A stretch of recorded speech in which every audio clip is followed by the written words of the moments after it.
The idea of Bitcoin is I'm using technology to create perfect money. The first question is, you know, will it be banned? Will it be copied? Will it be hacked? Right? Does Bitcoin represent sound engineering? Does it represent sound ethics? Does it represent sound economics? It's very, very difficult to know that in the first year or the first 2 years. In fact, people tried to launch something like Bitcoin 100 times before Bitcoin came along, right? And all of those early attempts failed. Bitcoin caught and it started to flicker. And for the first year and a quarter, it traded. No one ever did a transaction with it on Pizza Day. After a year and a quarter, Bitcoin traded for effectively a third of a penny. So it was worth a third of a penny to half a penny after a year and a half. So it had a slow early germination period. The ethics of Bitcoin are Satoshi created a way, he gave it away, and he went away. So the ethics are what we call the Immaculate Conception. Someone gave this as a gift to the world. And if it wasn't given as a gift to the world, if Satoshi was still here, rich, and bragging about it, and then uttering opinions about how you ought to change or modify the network, that would be an ethical failing, and that would represent unsound ethics. The engineering of Bitcoin is based upon proof of work, SHA-256 hashing. So the network has evolved such that it uses something like 20 gigawatts of electricity, which costs $5 billion a year, running on $25 billion or more of semiconductor hardware. And that hardware is special purpose, single purpose. It's like specialized ASIC chips.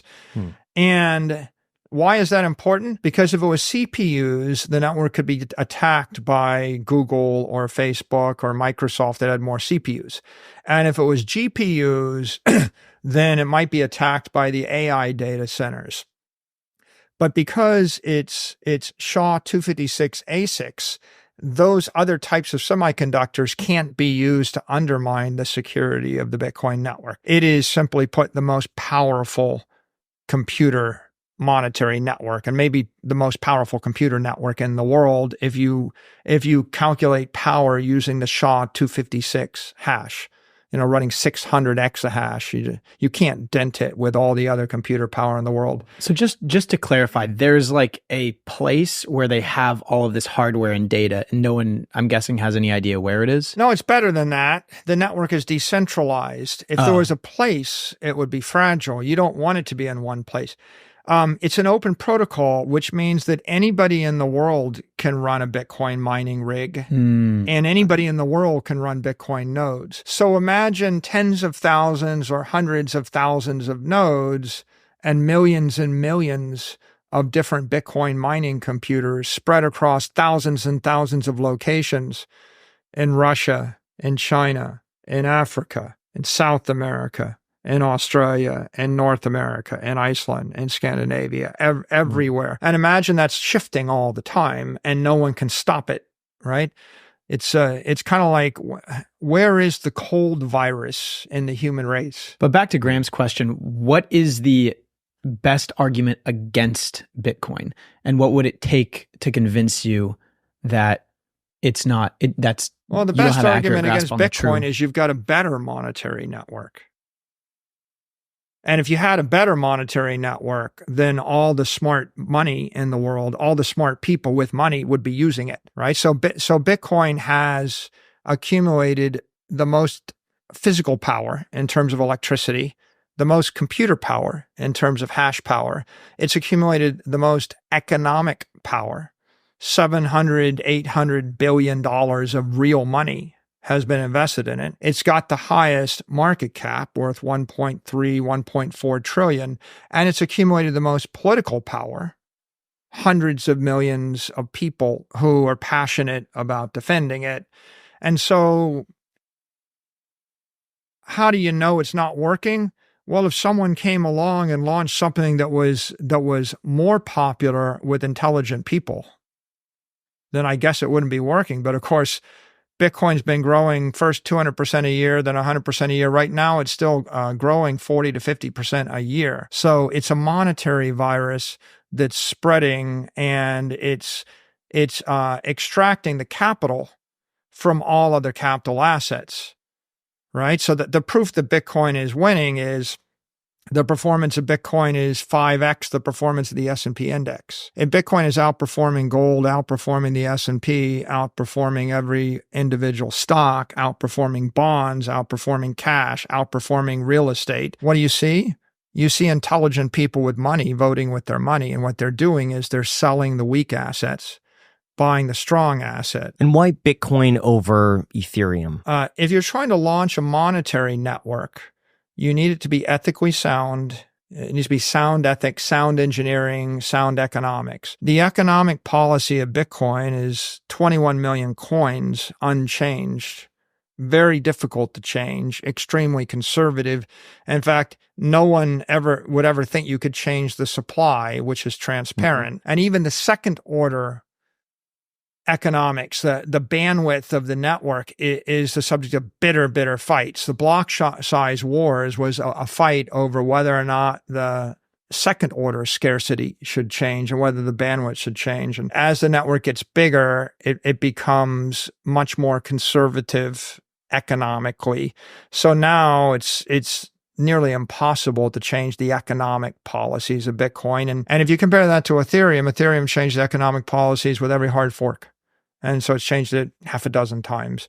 And so economically, the real question is how much of that asset will there be in 100 years or 1,000 years?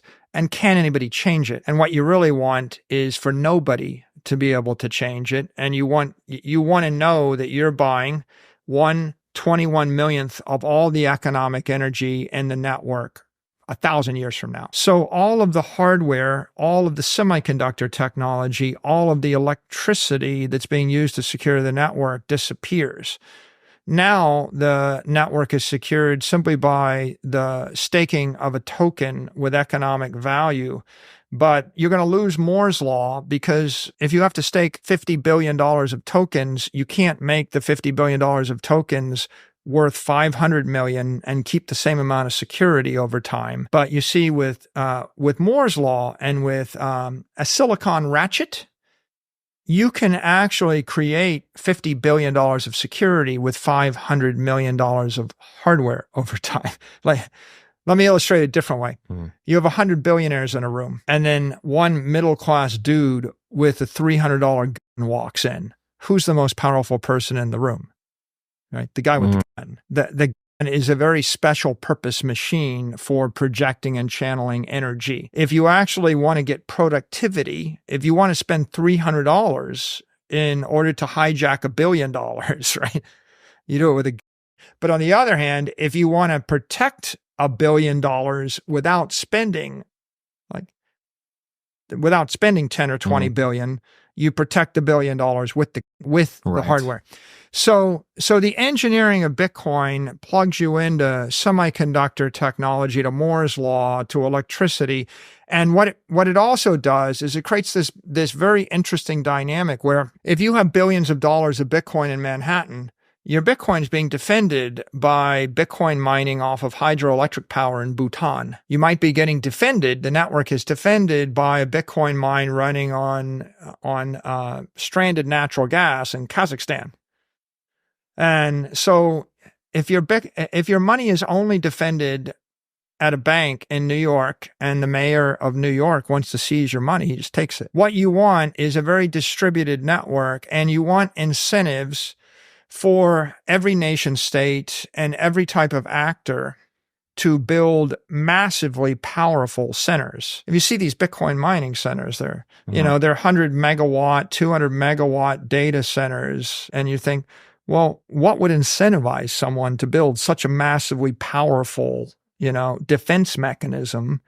And the answer is somebody's got a dam with water flowing over the dam and no one wants to buy their electricity.